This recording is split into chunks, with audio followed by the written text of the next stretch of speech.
Good morning, everybody. Welcome. We are excited to gather again, excited to look at the book of Exodus. Let me open us in prayer and we'll get into today's session. Lord God, thank you again for providing us your word, for doing miraculous things in the past and preserving the record of that so that we might be awed by you as were the originals who saw these things. I pray that your word is having its impact in our lives, that we are reading it and allowing you to use it to transform us to be more like your son Jesus, in whose name we pray. Amen. All right, if you were on schedule, you read chapters 1 through 7 of the book of Exodus, which begins the very lengthy biblical account of Moses, multiple books worth. But we learn about him. He shows up for the first time in the book of Exodus, chapter 2, some cool things. Obviously, the beginnings of the stage of Israel leaving its oppressor nation, Egypt, and have a prepared lesson on that topic. But before we get into that, anybody have any notes, any comments, any questions from your readings this week that you would like to air? John in the back. Hang on a second, John. Let our wonderful producer, Mark Pulaski, come back with the mic. Yes, sir. It isn't mentioned specifically right in the beginning of Exodus, but I looked at some timelines that said Moses' older sister Miriam was about 5 when he was put in the water, and Aaron was about 3. So a lot of times when I've read this, I've kind of pictured her as already being an adult or a teenager. But apparently she was only 5 years old when she talked to the Pharaoh's daughter. That's interesting. And I had a similar thought, and honestly, I didn't look into it. So John's referring to chapter 2. In chapter 2, the Bible tells us about Moses' birth. Recall at the time, chapter 1, I'm going to get to your comments. So chapter 1, we see basically the transition from Egypt being friendly to Israel to Egypt being an oppressor nation, because Joseph and his kin died off, and Pharaoh succeeded Pharaoh, and at some point the latest Pharaoh said, these people are too numerous, and now they're a threat. For some reason they thought Israel was a threat, that they were going to unite with enemy nations. There doesn't seem to be a record justification for that, but Pharaoh then says, we got to do something. We're going to start oppressing these people, and then furthermore, we are going to maybe eliminate their ability to become so fruitful by getting rid of all the fellas. And we won't tackle the adult fellas, but let's get rid of all the baby fellas. So all the little baby infants that are boys were to be killed. First thrown in the Nile. Midwives were supposed to kind of abort them or kill them so they were stillborn, and the midwives refused to do that. Then through other efforts, the edict was out. All these Hebrew boys need to be killed, which brings to the event that John was alluding to, which was in Exodus chapter 2. So Moses' mom has a child. Presumably, I guess, Aaron was born before this edict, because Aaron's alive, and he's, per John's report, roughly 3 when Moses was born. Moses also has an older sister. So Moses is born. His parents do their best to keep this toddler from crying and making noise or doing something else to disclose his existence. And it gets to the point where I think they fear this is just not going to happen, and we need to do something drastic. And the drastic thing they do, as you hopefully know, is she makes this basically boat. I mean, she's using a basket is what I picture, and she's putting tar on the outside of it so it's buoyant and it doesn't absorb the water and the kid can float, and she puts him in the boat, and she kind of sets it off at the edge of the Nile in the vicinity of Pharaoh's daughter, with the older sister, Miriam, as John alluded to, kind of following along in the shadows. And as John said, I'm going to defer to your research because I didn't look that up, but little Miriam is more little than I thought, too, if she was only 5, as best you can tell. I was picturing a teen or a preteen or something. So she's a little one, and she's watching as Pharaoh's daughter sees this basket, has a servant go fetch the basket. What the heck is this basket? And then you see a little baby inside. And honestly, I'm kind of confounded, other than God's hand, why she would care that there's apparently a Hebrew baby and she'd have some interest in this Hebrew baby. But she does. Pharaoh's daughter does. Again, I'll attribute that to God. And then it turns out that Miriam comes up and says, is that a Hebrew child? Well, yes, it is. Would you like a Hebrew nanny to take care of this child and wean him, all that stuff? Wonderful, that'd be great. So it turns out that Pharaoh's daughter gives Miriam permission to take Moses back to Moses' mom, so Moses' mom can continue mothering her until some later date. a great story. Last week's lesson was on God involved in the details, and we looked through the story of Joseph, and we found, I think, some clear points where man's free will was controlling entirely. We saw, I thought, some clear points where God intervened, providing dreams and some other things that one of immature faith might chalk up to coincidence. One of more mature faith can see this as God doing things specifically. And a lot of events that could maybe be contributed to both. I would say this event here is clearly a God intervention, having Pharaoh's daughter see this thing and having a softened heart towards this baby, despite Dad saying all these Hebrew boys need to be annihilated. They're a threat to our nation. She surely would have known that, yet for some reason she's wanting to care for this child and eventually lets Moses' mom care for him. So that's much more elaborated than what John said, but the facts that he researched the age of these kids pertain to Exodus chapter 2. And yeah, that's interesting. I would have presumed Miriam older than she was. Other thoughts, comments, questions before we transition? Mr. Cotter, all right. Yeah, poor Mark. Yes, sir. I said it here before, I'm glad we have accepted the Hebrew tradition of the Ten Commandments. I'm also glad we have not accepted the Hebrews' tradition of how you select a wife. We read in our study this week that Moses goes to Midian, helps the priest's daughters collect water. So the priest, I think his name was Jethro, invites Moses to come have dinner with him. So they have dinner, and then the priest says, for dessert, you can have my daughter as your wife, and go ahead and get married and have kids. Quite the courtship, right? Kind of sudden there. Just, you're here, take my daughter. Yeah, good points. Agreed. So that was apparently a Midianite tradition also, to just pass off your daughters on any stranger that comes around. Yeah, and we saw some weird similar things in the book of Genesis too, where this marriage, a different scenario that seems than what we encounter, where there's a pursuit of a relationship. A lot of times it was prearranged or even like an offered gesture of sorts, which seems kind of odd. Thanks. Speaking of Funny. lineage, is that, Moses' mother was his aunt as well? Is that what, That's what it says verse, later on. chapter 6, verse 20? I know things were different back then. But Aaron married his father's sister, Jochebed, who bore him Aaron and Moses. Interesting. Give me that verse again, if you would, David. 6:20. All right, so David's bringing us to the genealogy section at the end of chapter 6, verse 20. My translation says, Amram married his father's sister, Jochebed, and she bore Aaron and Moses. Amram lived 137. So yeah, you have a little bit of... Different time back then. Different time back. That's a good way to answer it.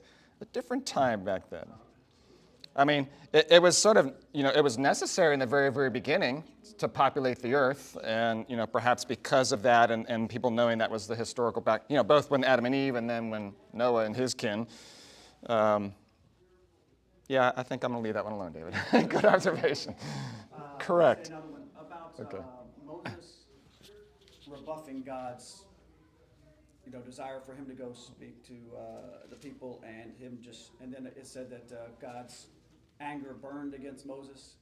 And I don't know about the term gave in, but he almost said, okay, then I'm going to let Aaron help speak for you, and I'll speak. So he didn't keep Moses accountable to have to do what he was asking him to do, kind of gave him a helpmate, I guess. You guessed correctly, and that is the subject lesson. So I do want to touch on some of those topics a little bit later, David. You primed the pump a bit for that, so thank you. Any other comments or questions from the first 7 chapters of the book of Exodus? All right, hang on one second. Let our roving mic get to you, Emily. But I feel like I'm jumping ahead because I think it was in chapter 4, where God told Moses... Everything 1 through 7 is fair game, so you're good. Chapter 4 is good. If you're going to say 8, I'm going to say, you are jumping ahead. Chapter 4 is fair. Go ahead. Well, anyway, God told Moses, when he approached Pharaoh, to use the illustration of the rod turning into a serpent and so Right. forth. And then he also, he told him something else, and then he said, and if that doesn't work, put your hand in your bosom and pull it out, and it'll be leprosy. It'll be covered with leprosy, and then put it back in, and it'll come out clear. Well, when you get over to the plagues, he doesn't talk about that. He doesn't do that. The plagues. So can I interject? So I read that part of chapter 4 as God demonstrating himself to Moses, not necessarily saying do these things for Pharaoh. Oh, I thought he was telling him to do it for Pharaoh. I didn't read it that way, so I may have misread, but this was at the point when Moses is still grappling with God's directive, and I think God was trying to establish, I'm Yahweh. And let me show you how. I know, how you can know for sure. Okay. Throw your staff down, it becomes a snake, pick it up at this bottom, it's going to come back to a staff, stick your hand in your coat, come out, it looks gnarly, put it back in again, come out and it's healthy. I think that was an intention to give Moses more willingness to obey because he has more confidence that this is really God. Okay. That's what I read from chapter 4, and those parts at least. Then I don't like the fact that Pharaoh's magicians could do this. I don't either. And could do the. I don't either. The blood first and 2 plagues, they later can. on the frogs. Yeah. Yeah. Yeah. I don't like that either. And I think we've always wrestled with the thought that God hardened, I don't like that one either, David. Man, Right. yes. and the statement that God remembered or God took notice after. You made that comment a couple weeks back in a different context. So, in fairness, let me just expand on that. David raised a few points that are head scratchers, and the word he uses I don't like, and I echo that. There's some things in the Bible I don't like. I don't like because they challenge me and they seemingly provide me with conviction. I don't like that. They set a standard of godly living that is hard. I don't like that. I don't like things I don't clearly understand, and you've identified a few of those things. We got to take the Bible as it is. And there's going to be some things we love about it and we embrace. There's going to be some things that are challenging to understand or to embrace or to whatever. The Bible's God's word, and it is what it is. And the parts that we like, we need to embrace. The parts that we don't like, we need to embrace. We need to accept it all and just figure out as best we can how to make all that stuff work in our lives. I'm with you. I hit a couple of those. We'll touch on a few of those in the lesson as well. David mentioned the fact that the first 2 plagues, the quote, magicians could apparently replicate to some extent. Seems like their abilities were somewhat limited. They don't have that ability come plague 3 and on. The idea that God hardened Pharaoh's heart, we'll touch on that a little bit. That seems a difficult proposition, to me at least, if you're looking at this from a justice standpoint. The whole God remembered. So great points. Like I said, we'll hit a few of those in the prepared lesson. I agree with your comments. Can I say, to me, Please. the fact that they can replicate some of them is a warning to us. That still in today's day and age, people can replicate things and we get tricked by them. So we have to be very, that's the word I want. We have to be very discerning that what we are looking at is actually coming from God. Excellent point. So in case those online didn't hear that, Tiffany was saying the fact that the Pharaoh's magicians could replicate or seemingly replicate some of the things that God was doing is maybe a fair warning for people then and for us now. Don't be fooled, by what appears to be God moving or a pseudo-replication of God's actions. We need to be discerning and understand, the forces of the spirit world and which are of God and which are of Satan and his demons and not be duped. Great point. Great point. Guys got good comments. Any else before I take over? All right. So let's have you all go to chapter 4 if you're not already there. Again, I just touched on last week how our topic was God's role in the details of one's life, and we covered that a bit last week, and we covered that just by way of brief introduction today. This episode, our lesson today is going to deal with God's calling, particularly his calling of Moses. And despite the fact that God is sovereign, despite the fact that, as we saw last week, and we're looking back in our own lives, God shows up often, and he does things that only he can do, and sometimes we miss those things. Still, when God calls, he does not force obedience. And Moses is a great example of that. God's call is an invitation for us to obey and to do his will and to be an instrument of his use. And I think, perhaps surely there are exceptions, but in the general flavor and certainly throughout the Bible, we see predominantly that man and woman have the opportunity to say, yes, God, I'll do that. or no, God, I won't do that, or kind of a blend of the two as we see in the story of Moses. So let's go to, let me just read, you guys are looking at, I'm going to read just the capstone of all that stuff. Chapter 4, verse 13. Moses said, please, Lord, send someone else. So here's an example. So God commissioned Moses, and we're going to get through the commissioning part. And Moses has the opportunity to be thrilled with the calling, to be intimidated, to be whatever, ultimately to obey or disobey. And his final protestation is chapter 4, verse 13. Please send someone else. I don't want to do this.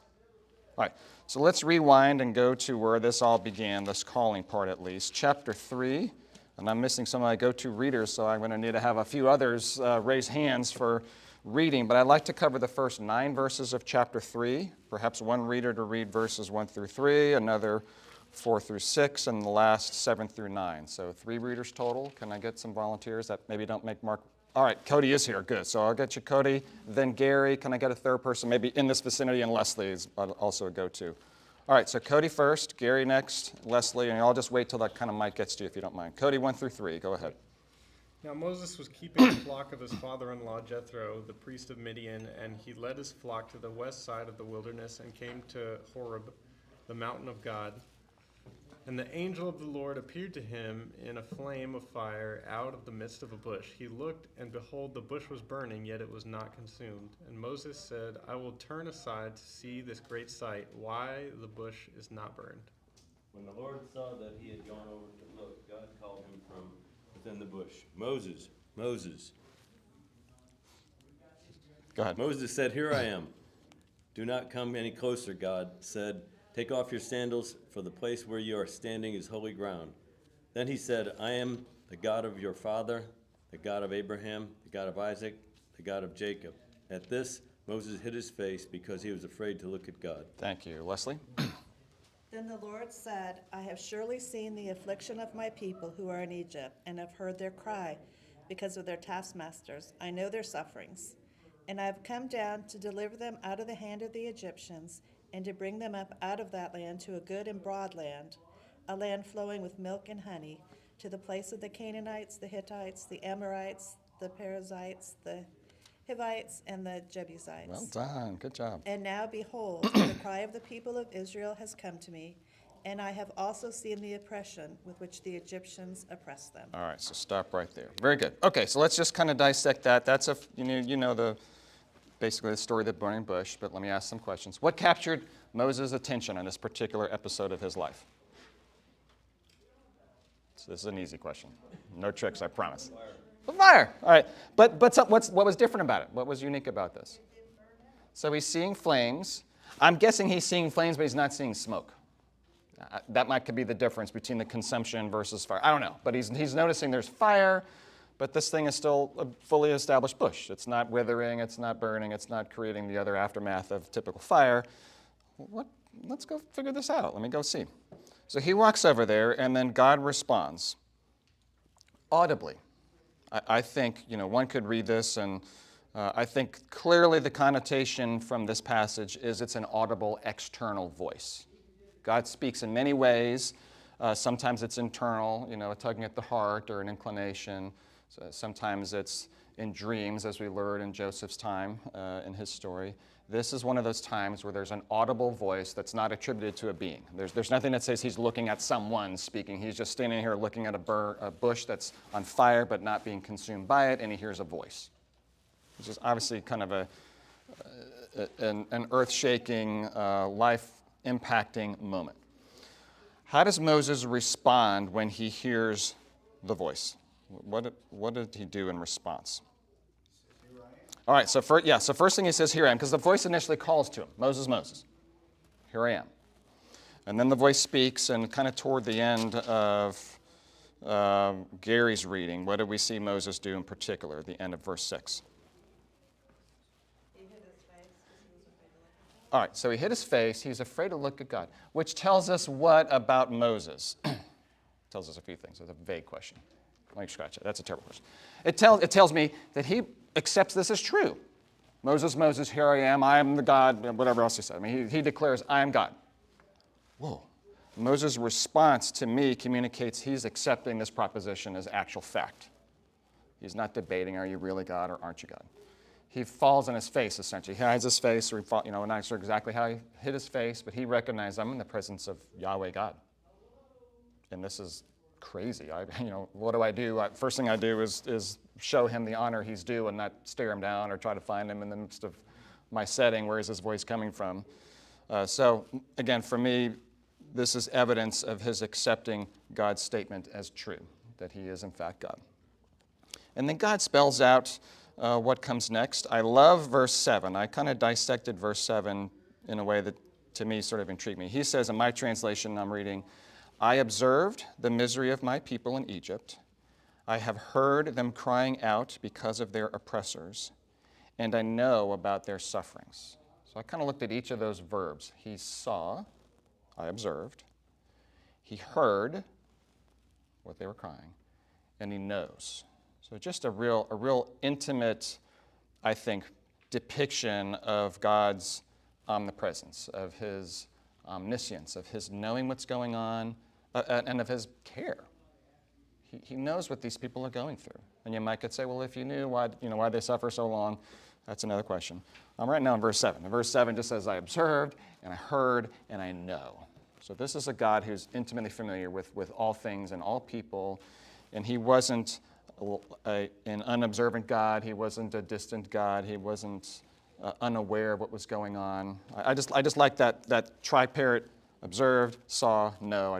That just kind of spoke to me in a way that I figured I would share with you.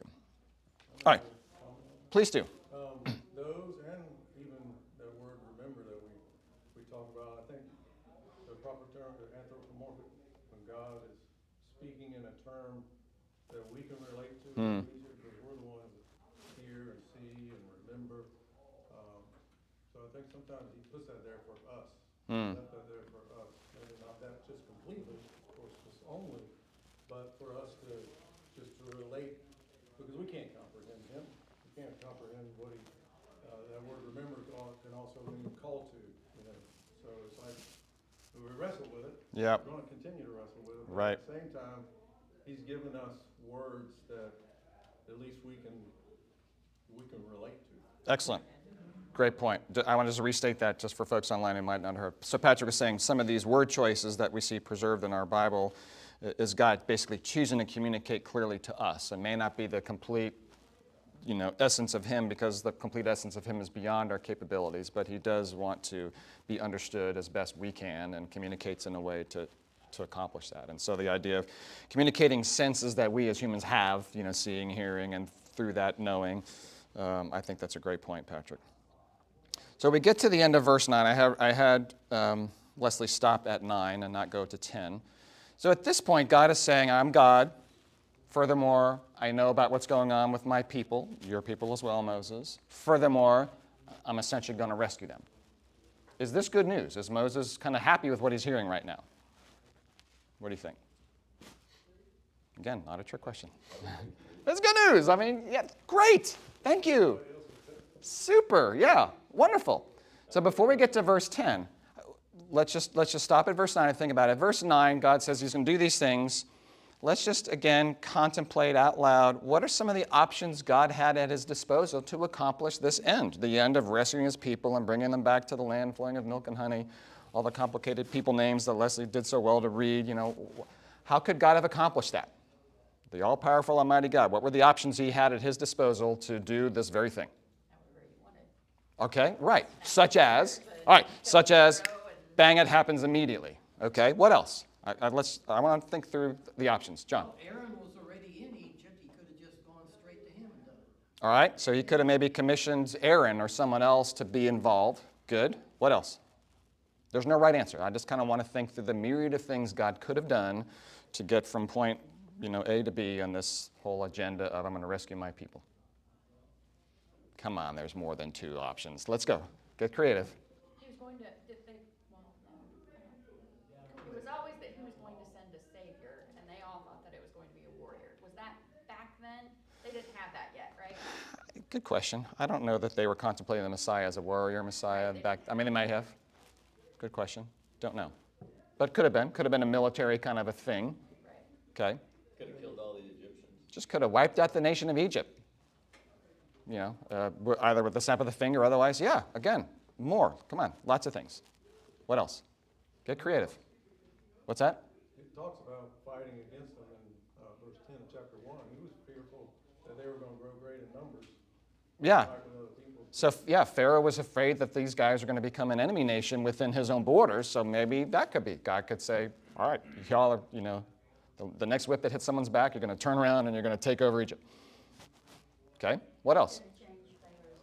Could have changed Pharaoh's heart. Interesting, and Pharaoh relented and was a nice guy, a benevolent king instead of an oppressor king. Good. John? Yeah, either way, he could have changed the Pharaoh's heart, and the Pharaoh would have asked them to leave or let them leave. Okay. Or he may have kicked them out of Egypt himself. Okay. Told them, you're getting too big, get out. Get out. I'm threatened by you guys. I'd rather you leave than stick around. But you said, and I agree with you, that God doesn't force his will upon people. You're right, which is where kind of that issue sort of blends a bit. Why I wanted to take a few minutes to go through this is to realize we just kind of plow through this and maybe don't pause and think, okay, the Almighty God could have done any number of things to get his people out, and we've named a few, and if we were really creative and had more time, we could probably have a list of 100 things God could have done. Instead, he did what we see in verse 10. Leslie, would you read that last verse that I paused you at? Chapter 3, verse. I will send you to Pharaoh that you may bring my people, the children of Israel, out of Egypt. All right, so his in the midst of all the options, the Almighty, sovereign, all-powerful, all-knowing, all-present, God could have chosen, he chose to enlist a person, particularly the person of Moses. So again, before verse 10, I think Moses is thinking, this is wonderful. I'm experiencing God like never before, and he's telling me wonderful things. This is great. And then he says, oh, and I'm commissioning you, Moses. You're going to be the guy. I could do it any number of ways. I'm going to use you. I'm going to use you to go there and talk to Pharaoh and all this other business. All right, so we see, come verse 11, Moses' presumed good mood in verse 9 changes as a result of verse 10, and now we see what I think is sort of a different Moses than we might have seen if verse 10 had not been uttered. So what's Moses' first response to this calling? Who am I? Exactly, quite literally, who am I? So what is that question suggesting when he's asking, who am I? A lack of confidence. Good. It's almost like he's looking, are you talking to me? Did someone walk up and I didn't realize it? No, you're talking to me. Who am I? Why choose me? I think it definitely speaks to him looking at himself. He's seeing this calling in light of his own abilities and strengths and skills and whatnot, and he felt inadequate and thus not competent. He's afraid, too, because if you approach the king. Well, and I think he's got reason to be. I think that's fair, in all candor to Moses. So his first response, who am I? Again, it's an internal look. God's commissioning me. Let me see from myself whether I'm worthy of this call or capable or whatever. What was his second response? Now we've got to move a little farther down in chapter 3. So God answers, the who am I. God basically said, doesn't matter, I called you. Basically what he says. And then we get to verse 13. So what's the essence of what Moses, what I'll list as sort of the next response or the next protest of sorts? What do I say when I get there? Yeah, good, exactly. So first he's talking about, all right, so I've looked at myself and I see inadequacy, and you've sort of shut that one down. So now if you're telling me I got to go and lead the nation of Israel, my next step is going to be to go to Israel and tell them, hey, guys, follow me. And they're going to say, possibly, well, who sent you? Who are you, first of all? You're not like you're our neighbor. You've been off for 40-some-odd years in Midian. And who sent you? So now he's looking at the audience of people he would be leading, away from himself, and now thinking about Israel's reactions to this thing. And so this is the first time we get, and my particular translation, I don't know if yours has this, but the editors of my translation, which is the Holman Christian Standard, in verse 14, it's all caps, I am who I am. Every letter is capped. Yours might not read that way, but this is God identifying himself as the I am. It would be an identifier that would, in God's answer communicate effectively to Israel, and so Israel would not question the fact that the I Am sent Moses. That was his response, at least to Moses' protestations. Then we get to chapter 4, verse 1. I'll read it out loud. Then Moses answered, what if they meaning Israel, so he's still talking about his kin. What if they, Israel, won't believe me and will not obey me, but say, the Lord didn't appear to you? So the first question was, who am I? Am I worthy? Am I competent? Am I up for the task? Second is, if I'm going to the people, why should they listen to me? Who sent me? What if they ask, well, who sent you? Why should we care? Third is, what if, even when I say the I Am and they believe, what if they don't want to do it? And that's Emily when he shows Moses that he is God, and he's let me revise what I said earlier. Because he's showing these things to Moses, the throwing the staff down so it becomes a snake, and putting your hand in the jacket and it comes out as a diseased hand, and put it back and it comes out clean. He's showing Moses that, and I think he's also, now that I see it in context, I think he is demonstrating Moses, these are things you can do to communicate to the people that this really is God. You do these things in front of the Israelites. This was not a commission to go do this in front of Pharaoh, but do this in front of the Israelites. If there's any hesitancy, they should believe you and they'll follow you. But again, Moses is now thinking not about him. He's thinking not about the ultimate task. He's still focused on what are the Israelite people going to do or not do? What if they don't listen to me, essentially? Why that's troubling, I've skipped over it, but as you did your readings, you would have read chapter 3, verse 18, when God's responding to Moses' second objection, saying, they, meaning the people, will listen to what you say.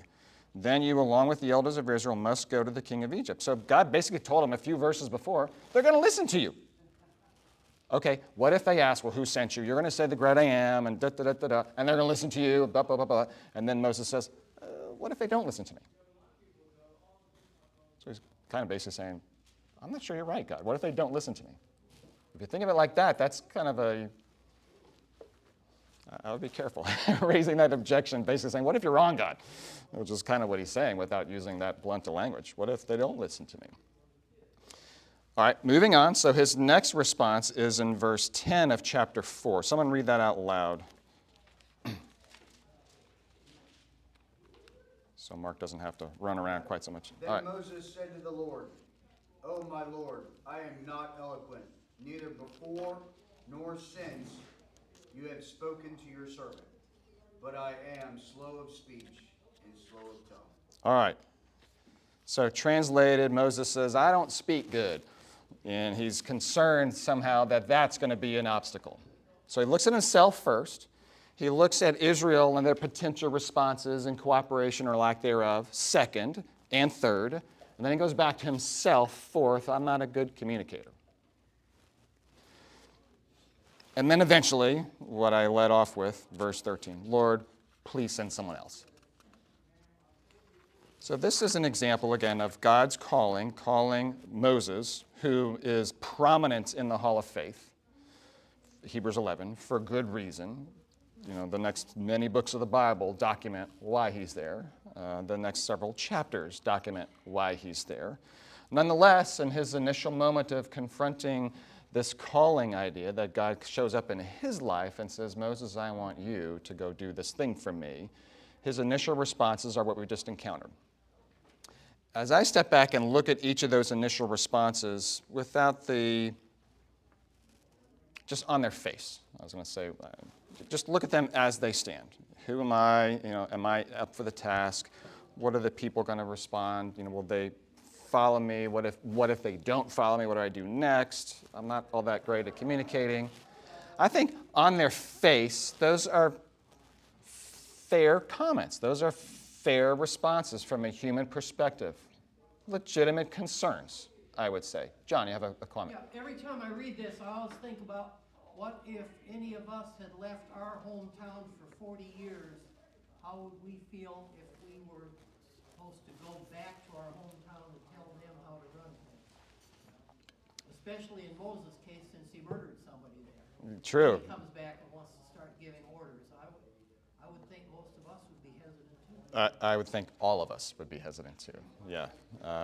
Fair point, John. For those who didn't hear, I think you spoke well. But Moses responded in a way that maybe is not unexpected. There's a legitimate reason to be fearful. One, because he committed a crime last time he was there, and there was people out to get him. And two, just he'd been gone 40 years, and who knows what he's going to encounter when he goes back. On their face, I think all four of these comments or responses from him are fair. But I've titled this lesson, what did I title it? Lame excuses when God calls. Kind of harsh terminology. Lame excuses when God calls. And if they're fair and reasonable comments, why would they simultaneously be lame excuses? Why would I have picked that particular title? What do you think? Because it's not lame excuses from human to human. It's lame excuses when God calls. Which pretty much means anything other than yes, sir, aye, sir, is a lame excuse. Great.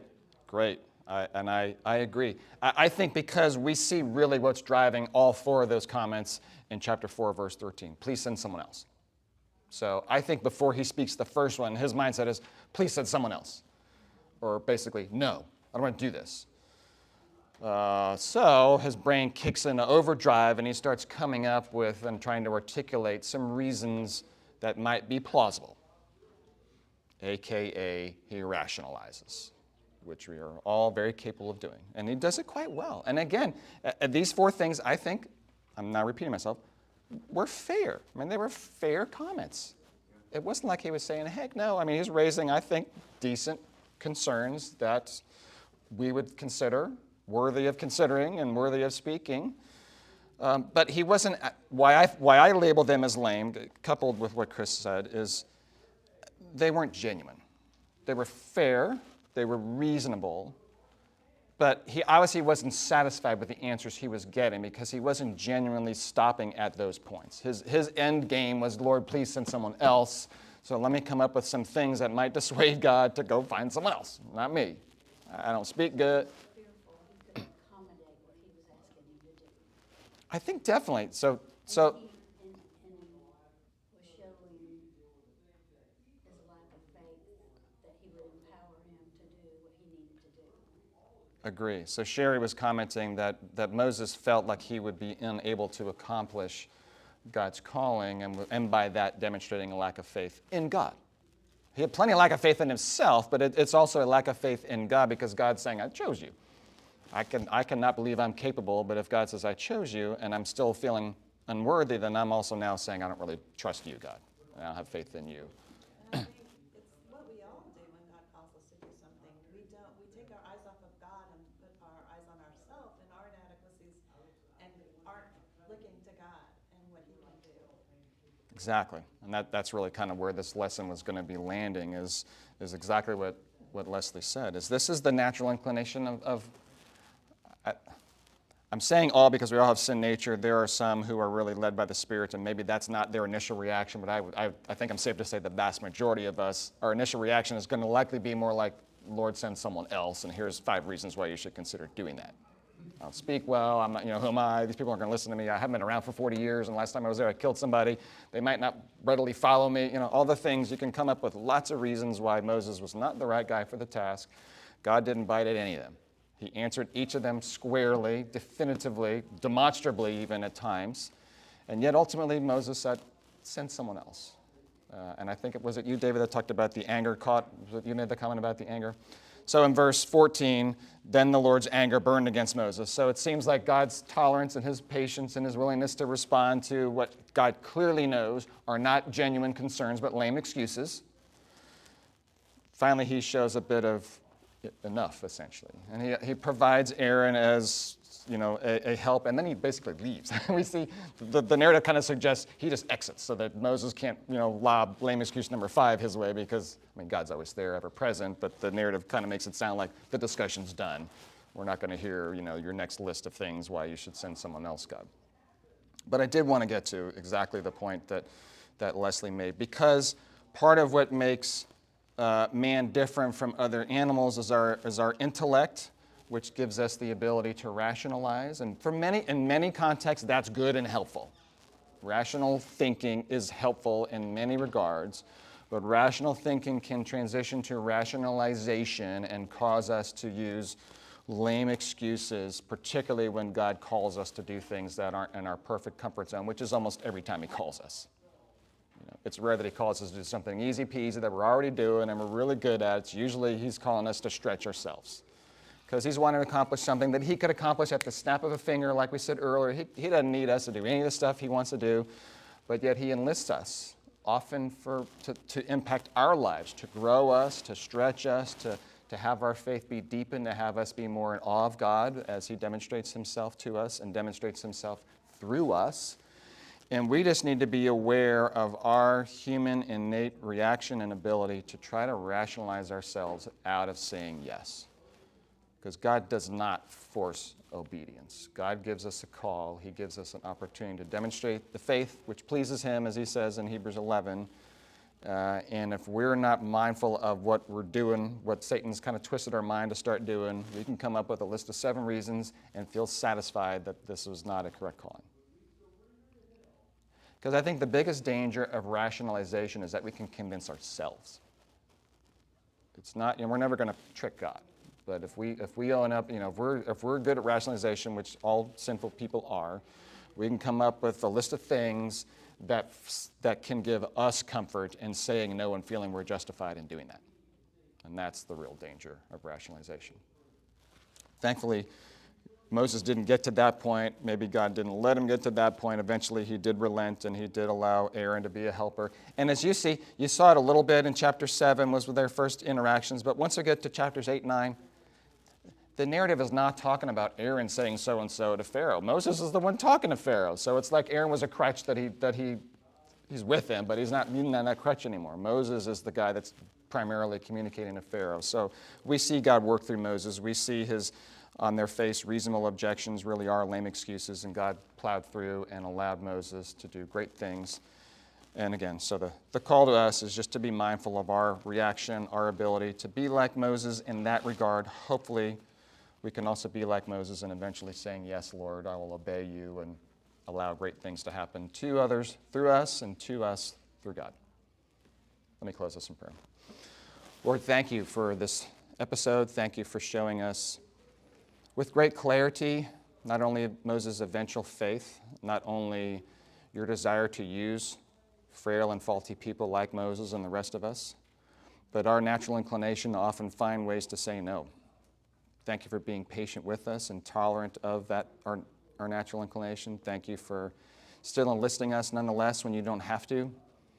I pray that through this evaluation of the call of Moses in chapters 3 and 4, we can get a better insight into how we can respond similarly and be mindful of our desire often to put lame excuses between ourselves and following your will, Lord. May we be less inclined to do that. May we allow your Spirit to communicate us and convict us of that. So we see it for what it is. We abandon our fear. We abandon our sense of inadequacy, and we trust you. In Christ's name I pray. Amen.